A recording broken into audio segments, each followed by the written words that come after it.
பிரியமானவர்களே, இயேசுவின் நாமத்தில் நான் உங்களை வாழ்த்துகிறேன். 1 சங்கீதம் 6 வசனத்தில் ஆண்டவர் ஒரு காரியம் சொல்லுகிறார்.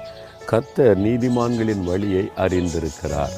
நம்முடைய வழியை ஆண்டவர் அறிந்திருக்கிறார்.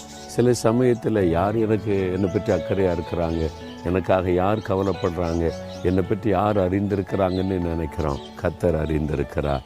ஆனால் நீங்கள் நீதிமானாக இருக்கணும். அப்போ தான் அவங்க ஆண்டவருங்க மேலே நோக்கமாக இருப்பார். நீங்கள் செய்கிற காரியம்லாம் நீதியாக இருக்கணும். அநீதியான எந்த காரியத்துக்கு இடம் கொடுக்கக்கூடாது. ஒருவேளை இதுவரை அநீதியாக தவறாக நடந்துட்டேனேன்னு சொன்னால், உங்களை நீதிமானாக்க இயேசு சிலுவையில் ரத்தம் சிந்தினார். இயேசுவே உங்களுடைய ரத்தத்தினால் என்னை கழுவி நீதிமான் ஆக்குன்னு ஜெபிச்சிட்டா போதும், உங்களை உள்ளத்தில் மாற்றம் வந்துடும். ஒரு சிறு ஜெபம் செய்யலாம். ஆண்டவரே, அநீதியான காரியங்களை மன்னியும், நீதியாய் செயல்பட ஒரு நீதிமானாய் நடந்து கொள்ள உம்முடைய இரத்தத்தினால் கழுவி என்னை நீதிமானாய் மாற்றிவிடும். இயேசுவின் நாமத்தில் ஆமென்.